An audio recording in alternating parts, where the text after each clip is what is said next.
થોડા સમયથી ખોડલધામ અને સરદારધામનો વિવાદ ચાલી રહ્યો છે, પરંતુ આ બધાની વચ્ચે જસદણ ખાતે ફરી એક વખત પાટીદાર સમાજ એક થયું હોય તેવું લાગી રહ્યું છે। કયા કયા આગેવાનો ઉપસ્થિત રહ્યા હતા તેની સાથે જ કેમ પાટીદાર સમાજની એકતા વિશેની વાત કરવામાં આવી તે દરેક વાત કરીશું આ વિડીયોમાં। નમસ્કાર, નિર્ભય ન્યૂઝ સાથે હું હંસિની। છેલ્લા થોડા સમયથી પાટીદાર સમાજની બે મોટી સંસ્થા એટલે કે ખોડલધામ અને સરદારધામનો વિવાદ ચાલી રહ્યો છે। બંને સંસ્થાઓ એકબીજા ઉપર આક્ષેપ કરી રહી છે। આ બધાની વચ્ચે જસદણ ખાતે પાટીદાર સમાજ એક થયો હતો અને તેમાં ખોડલધામના ટ્રસ્ટી દિનેશ બાંભણિયા, તેની સાથે જ અલ્પેશ કથિરિયા જેવા અનેક આગેવાનો ઉપસ્થિત રહ્યા હતા। સૌથી પહેલા તો તેમણે કેમ એકતાની વાત કરી તેની સાથે તેમણે એવું કહ્યું કે પટેલો અંદર જ ડખા છે તેવું પણ દિનેશ બાંભણિયા દ્વારા કહેવામાં આવ્યું હતું। સૌથી પહેલા તો આપણે તેમને જ સાંભળી લઈએ કે તે આ વિષયને લઈને શું કહી રહ્યા છે તે।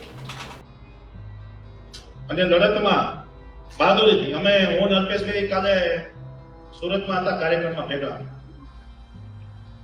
અલ્પેશે મને એવું કીધું કે દિનેશભાઈ ગામડાઓમાં અને સૌરાષ્ટ્રમાં પટેલ સમાજને સૌથી વધારે હેરાન અન્ય જ્ઞાતિના લોકો કરતા હોય એવો બનાવો આપણી સામે આવતા હોય છે, પણ સુરતની અંદર તો પટેલો જ પટેલને હેરાન કરે છે।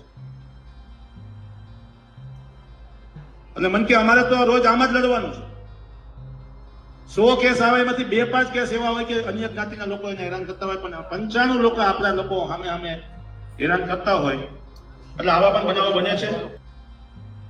આટલું જ નહીં, અલ્પેશ કથિરિયા દ્વારા પણ અનેક એવી વાતો કરવામાં આવી છે। એ પછી સમાજની એકતાની હોય કે પછી અત્યારે હાલ પાટીદારના યુવાનો સાથે જે ગેરરીતિ કરવામાં આવી રહી છે તેને લઈને પણ તેમણે અનેક મોટા ખુલાસા કર્યા હતા।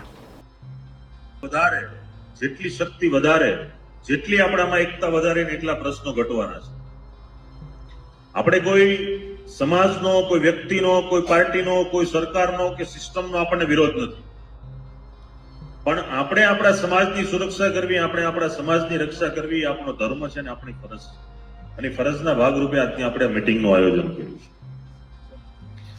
અત્યારે આપણો સમાજ બે મોરચે લડી રહ્યો છે, એક આંતરિક મોરચે ને એક બાહ્ય મોરચો।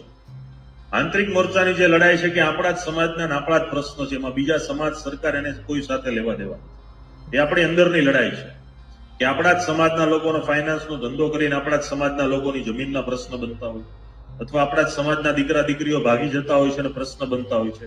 આપણા જ સમાજમાં નાની એવી જમીનના એક ગુઠાની જમીનનો ખાલી એક શેઢો આમ તેમ કર્યો હોય છે અને માથાકૂટ થઈ જતી હોય છે। આ આપણા સમાજના આંતરિક પ્રશ્નો છે। જે આંતરિક પ્રશ્નો સમાજની સમજ આવતી અને સમાજ જેમ જેમ આર્થિક રીતે સદ્ધર થયો એમ સમાજના આંતરિક પ્રશ્નો ઘટ્યા છે। બીજી જે આપણી લડાઈ છે સમાજનો બાહ્ય મોરચો, કે અન્ય સમાજ સાથેના બનાવ હોય, કોઈ પણ સમાજ આપણને નાની મોટી સમય ટાણે મદદ કરે, ચાહે લગ્ન ટાણે કરે, હોસ્પિટલના સમયે કરે, આપણા બાળકને ભણાવો ત્યારે નાની મોટી મદદ કરે, ઊંચા વ્યાજે, ઊંચા ફાઇનાન્સે આપણે જ્યારે જરૂર હોય ત્યારે લઈ લઈએ છીએ, પણ સમયે એમને આપણે મૂડી કરતા પણ વધુ વ્યાજ આપી દીધું છે, છતાં પણ તમારી મુદ્દલ ઊભી જ રહી છે। તમારી જમીન લખાઈ લેવા, આપણા પ્લોટ લખાઈ લેવા, આપણા ઘરનું એમ કહેવાય છેલ્લું આભૂષણ આપણા ઘરનાનું કે આપણી દીકરીના મંગળસૂત્ર હોય વેચીને પણ રોકડા કરવાના બનાવો આ ગામની અંદર બની રહ્યા છે। આ બાહ્ય મોરચો છે। સમાજ આજે બે મોરચે લડી રહ્યો છે। ત્યારે આંતરિક મોરચામાં ઘણીવાર એવું બનતું હોય છે કે આપણે ઘર મેળે ઘણું બધું સમાધાન થઈ જતું હોય છે અને સમાજના આગેવાનોની મધ્યસ્થિતિ, સમાજના જ આગેવાનો હોય છે, સમાજના લોકોનો પ્રશ્ન હોય છે એ સમાધાન થઈ જાય છે, પણ બાહ્ય મોરચાની જ્યારે વાત આવે છે ત્યારે સમાજના મનમાં એક ડર પેદા થાય છે કે આ વ્યક્તિ સાથે અમે કેમ લડશું।